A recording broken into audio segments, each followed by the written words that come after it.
Doctors, it really is a privilege to be here with all of you today. A day of your commencement.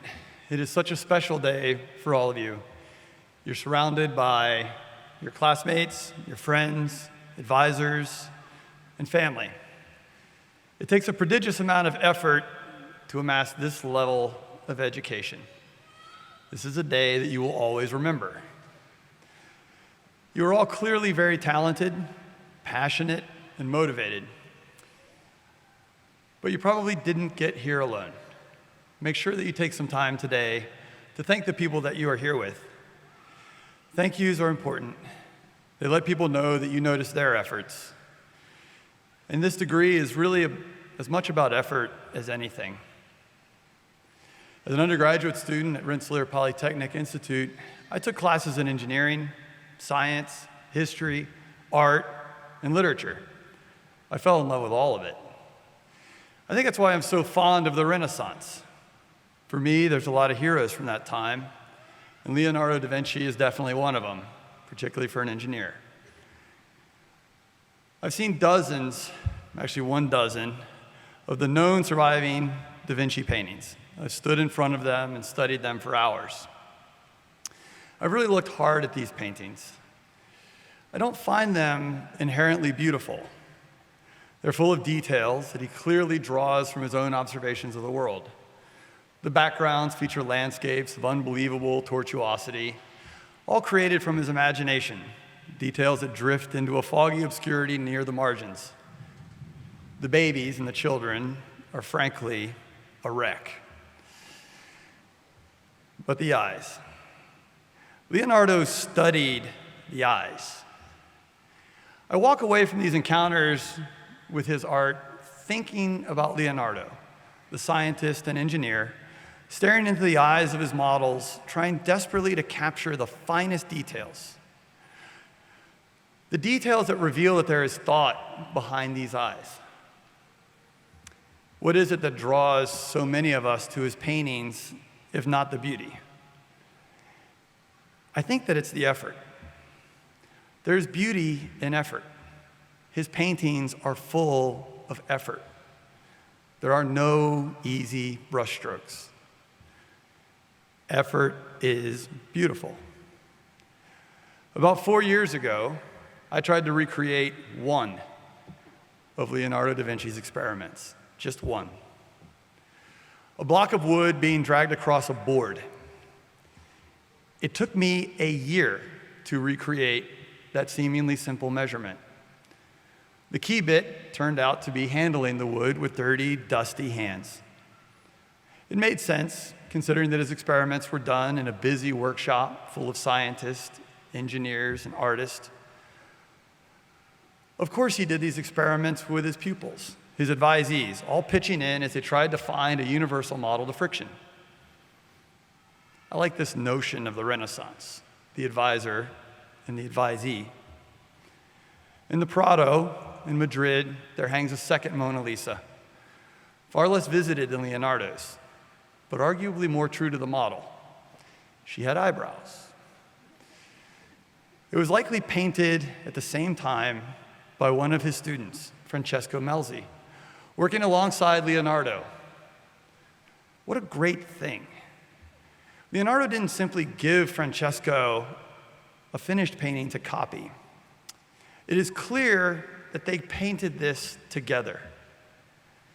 As mistakes were made and corrected and details changed, they were changed together. I think often about that vibrant lab. How much of Leonardo da Vinci's work was really for his advisees? Who were all the notebooks for? Leonardo reportedly maintained a group of 6 students.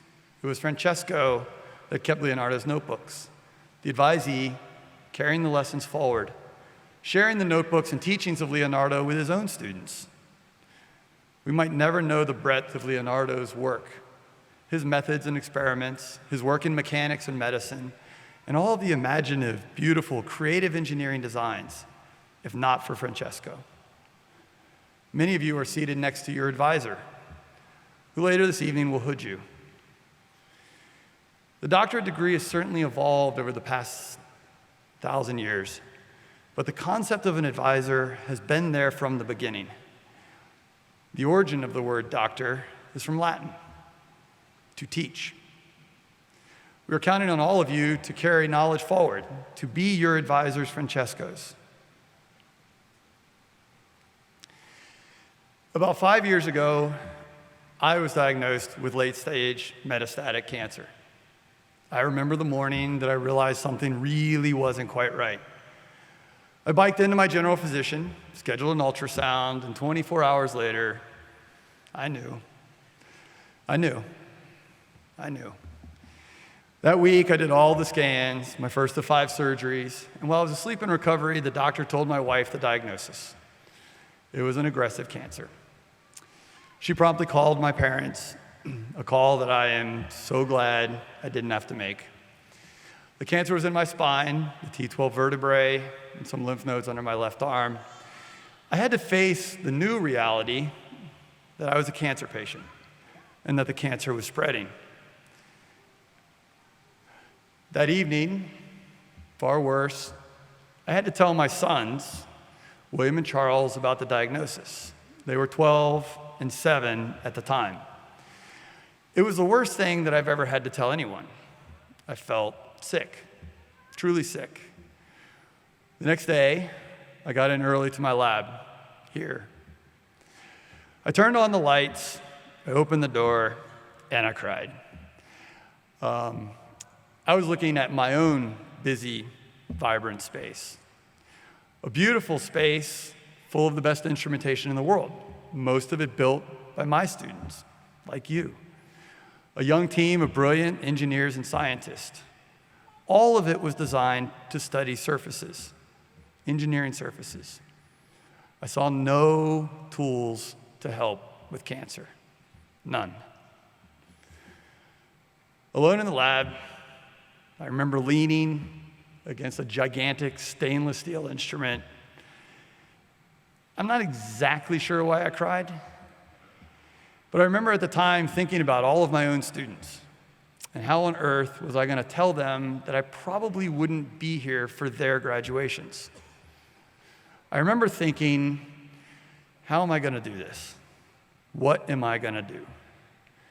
What do I want to do? Later that morning, we had a lab meeting. It's a rare thing. I told them all the diagnosis. That was the second hardest conversation of my life. Advisors, mentees, colleagues, your academic family really is family. It's family. Cherish it. After I told my families the diagnosis, I stopped talking about it.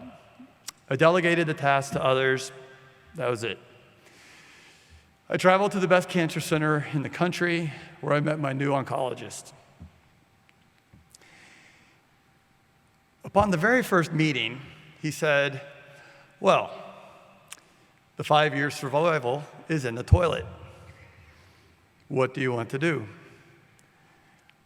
Less than 10% of the people with my diagnosis make it 5 years.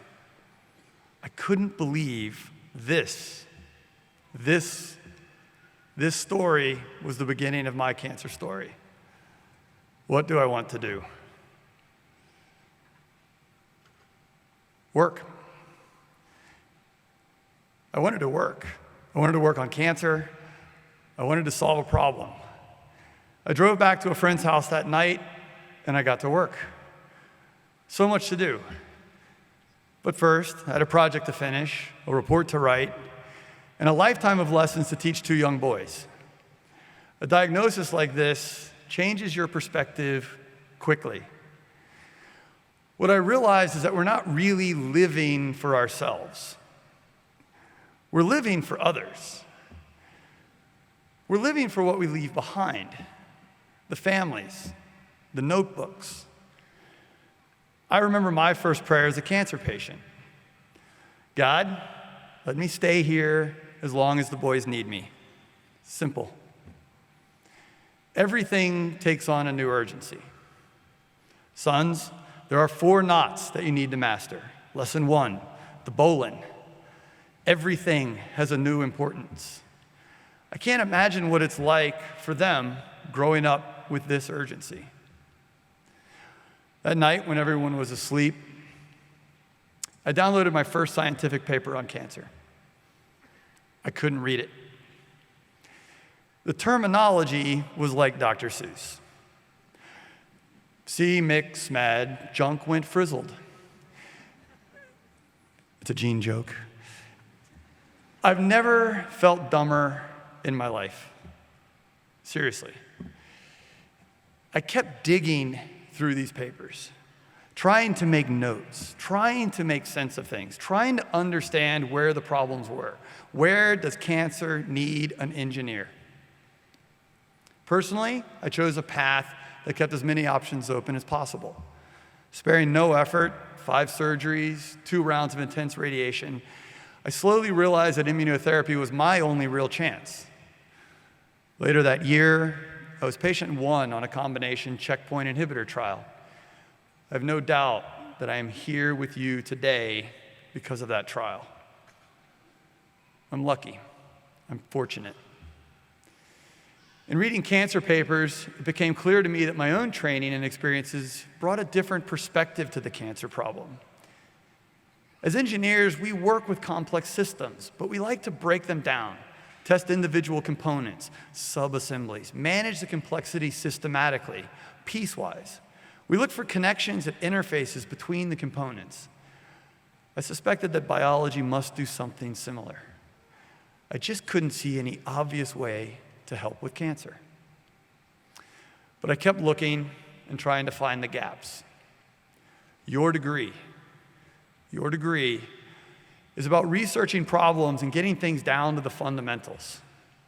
Whatever the challenges you are faced with, don't forget your training and your experiences. Never, ever, ever quit. Effort is beautiful. There are no easy brushstrokes. After 2 years of searching, it was a discovery by a friend, a colleague, and UF engineering professor Tommy Angelini that opened the door for me.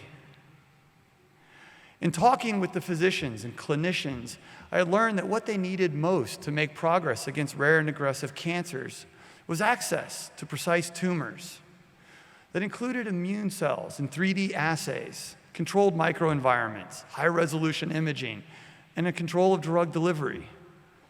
We needed a new lab, a new type of lab. We needed a cancer engineering lab. We built it. The discovery?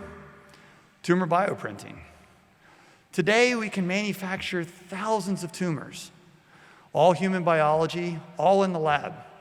A tool for everyone to build and tear apart cancer.